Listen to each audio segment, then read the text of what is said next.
नमस्कार, आप देख रहे हैं आप तक न्यूज और मैं हूं आपके साथ सीमा नामदेव। बढ़ते हैं खास खबरों की ओर। उत्तम चंद्र लोधी ने कदमों का सही इस्तेमाल किया और ऑफ स्टंप में बाहर जाती गेंद को हाफ बाली बनाकर मिड विकेट के ऊपर से 6 रनों के लिए निकाल दिया। उनके बल्लेबाजी का अंदाजा देखकर अब लगने लगा है कि उन्हें कब डिफेंसिव खेलना है और कब आक्रामक। राजनीतिक पिच पर भी उनके इरादे झलकते हैं। गौरतलब है कि पूर्वा विधानसभा क्षेत्र से उत्तम चंद्र लोधी के चुनाव लड़ने के इरादे काफी बुलंद हैं। मौका था विधानसभा क्षेत्र के ग्राम लोटना कोरटगंज के खान ग्रुप टूर्नामेंट प्रतियोगिता सीजन का, जिसके उद्घाटन कार्यक्रम में उत्तम चंद्र लोधी मुख्य अतिथि के रूप में उपस्थित हुए और उन्होंने कार्यक्रम की शुरुआत की। इसमें लोटना के वर्तमान प्रधान राम अवतार, पूर्व प्रधान अशरफुल खान, भूतपूर्व प्रधान गुरुप्रसाद, इरफान खान, आलम खान, फिरदौस खान, रोहित, राहुल आदि साथी उपस्थित रहे। बनारस से पैदल चलकर पूर्व जिला पंचायत सदस्य का दल उन्नाव पहुंचा। समान शिक्षा को लेकर बनारस से दिल्ली तक पैदल यात्रा करेंगे। दिल्ली पहुंचकर पीएम मोदी से समान शिक्षा को लेकर मांग करेंगे।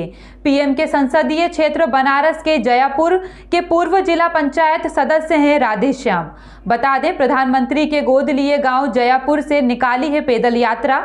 उन्नाव में सिटी मजिस्ट्रेट को समान शिक्षा की मांगों का ज्ञापन दिया। उन्नाव से पैदल दिल्ली के लिए रवाना हुआ दल रास्ते में पड़ने वाले सभी जनपदों के अधिकारियों को समान शिक्षा के लिए ज्ञापन दे रहे हैं। क्या नाम है आपका? मेरा नाम राधेश्याम है और हम लोग बनारस के जयापुर जो माननीय प्रधानमंत्री जी ने गोद लिया था उस गांव से पैदल यात्रा कर रहे हैं। और सारे कलेक्टर जो रास्ते में पड़े हैं, जैसे बनारस के कलेक्टर हो गए, सुल्तानपुर जौनपुर के कलेक्टर हो गए, सुल्तानपुर के कलेक्टर हो गए, इसके बाद 2 तहसीलें पड़ी हमारी, हैदरगढ़ की और मुसाफिर खाना की। इसके बाद लखनऊ माननीय मुख्यमंत्री जी को हम लोग ज्ञापन दिया।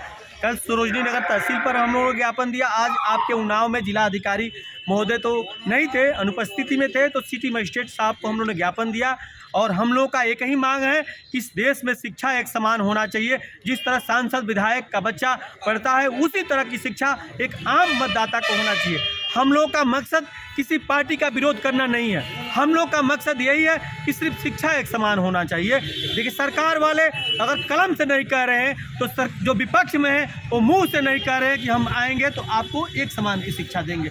आपके चैनल के माध्यम से उस नेताओं से और अधिकारियों से पूछना चाहता हूँ, इस देश की जनता से भी पूछना चाहता हूँ कि क्या बगैर शिक्षा का किसी गरीब का गरीबी दूर हो सकती है क्या? कहाँ तक जाएंगे आप? हम लोग प्रधानमंत्री कार्यालय तक जाएंगे और जो भी पूर्व वर्तमान सांसद विधायक मिलेंगे उनको भी जो हम ज्ञापन देने का प्रयास कर रहे हैं। कहाँ से जा रहे हैं आप? हम लोग पैदल जा रहे हैं। सुजालपुर शहर की यातायात व्यवस्था के कारण आमजनों को काफी परेशानियों का सामना करना पड़ रहा है।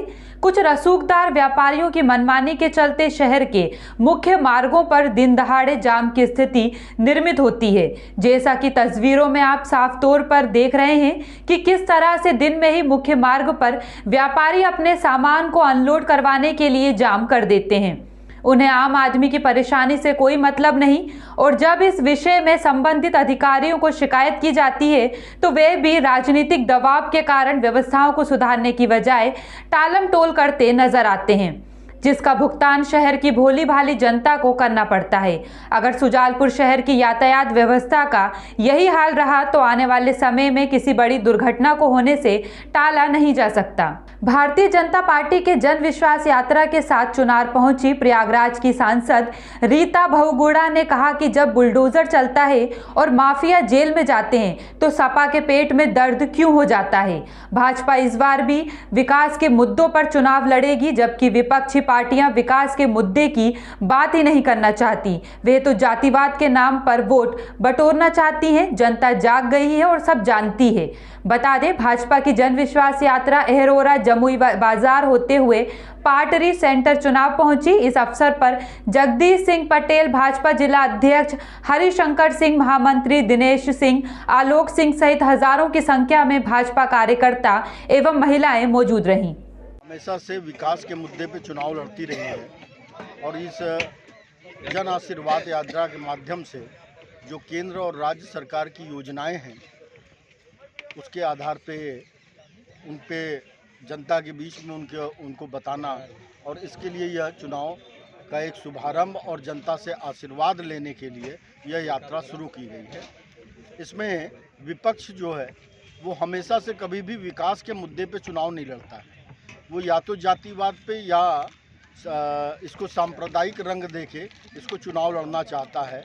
तो इसी उद्देश्य से इसको जन जागरण के तौर पे कि उत्तर प्रदेश की जनता विकास के मुद्दे को भटक के जो विपक्ष चाहता है अन्य मुद्दों पे चुनाव न लड़े, इसके लिए यह यात्रा शुरू की गई है और केंद्र राज्य सरकार की योजनाओं के बारे में चर्चा की। उत्तर प्रदेश की लोगों को विश्वास दिलाने आई है।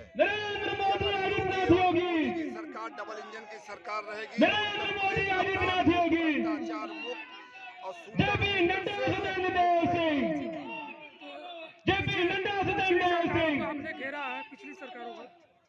पिछली सरकारों में उत्तर प्रदेश में हूटर और शूटर का राज था। हूटर और शूटर से मुक्त करने के लिए माननीय योगी जी ने जो काम किया है या विश्वास दिलाने की यात्रा उत्तर प्रदेश में चल रही है। आज ये जन विश्वास यात्रा जो आज निकाली गई और जो जन विश्वास यात्रा हमारे चुनार विधानसभा में जो प्रवेश किया है और जिस तरह से कार्यकर्ताओं में आम जनमानस में जिस तरह से स्वागत किया गया यहाँ पर और हमारी बहनें और माताएं ने जिस तरह से फूलों का वर्षा करके उनका स्वागत किया, वो जन विश्वास यात्रा से एक संदेश गया इस चुनार विधानसभा में। यहाँ के पब्लिक को ये उत्साह लगा कि नहीं, वास्तव में भारतीय जनता पार्टी और आदरणीय मोदी जी और योगी जी हमारे और चुनार के लोकप्रिय विधायक अनुराग जी जितना बड़ा एक जनता को विश्वास दिया कि नहीं, यहाँ पर विकास की जो गंगा बही है चुनार में वो निरंतर ये चलती रहेगी और जिससे ये जनता को विश्वास हुआ और कार्यकर्ताओं को भी विश्वास हुआ कि आने वाला 22 का चुनाव जो है ये यहाँ पर भारतीय जनता पार्टी की सरकार फिर पुनः स्थापित होगी, योगी जी की सरकार बनेगी और चुनार में हमारे लोकप्रिय विधायक पुनः जो 1,05,000 मत से जीते थे उससे यहाँ की जनता बढ़ाकर इसको 1,05,000 से ऊपर करने का काम करेगी और यहाँ पर विश्वास ये दिलाया है जनता ने इस जन विश्वास यात्रा के माध्यम से। एक शिक्षक गरिमा के पद पर होते हुए अगर किसी महिला के साथ छेड़छाड़ करता है तो दूसरी लाडली बेटियों का रक्षक कौन होगा? मामला मंदसौर जिले के शामगढ़ थाने का है, जहां 18 दिसंबर रात्रि को रेखाबाई भंवर द्वारा शामगढ़ थाने में रिपोर्ट दर्ज कराई कि मेरे पड़ोस में रहने वाला शंभू सिंह बहारिया जो शासकीय कॉलेज में प्रोफेसर के पद पर आसीन है, पहले मुझे कई दिनों से फोन द्वारा अश्लील बात करता था। मेरे मना करने के बाद भी बार बार मुझे फोन करता था। शनिवार रात्रि को मैं घर पर अकेली थी। इसका फायदा उठाकर प्रोफेसर शंभू सिंह ने बुरी नियत से मेरे साथ छेड़छाड़ की।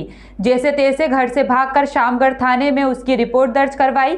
कमलेश प्रजापति थाना प्रभारी शामगढ़ से मिली जानकारी के अनुसार आरोपी प्रोफेसर शंभू सिंह बहारिया के खिलाफ 354 और अन्य धाराओं में मामला दर्ज कर कार्रवाई की जा रही है। शासकीय कॉलेज में एक प्रोफेसर का छेड़खानी का मामला सामने आया, उस विषय में क्या कहना चाहिए?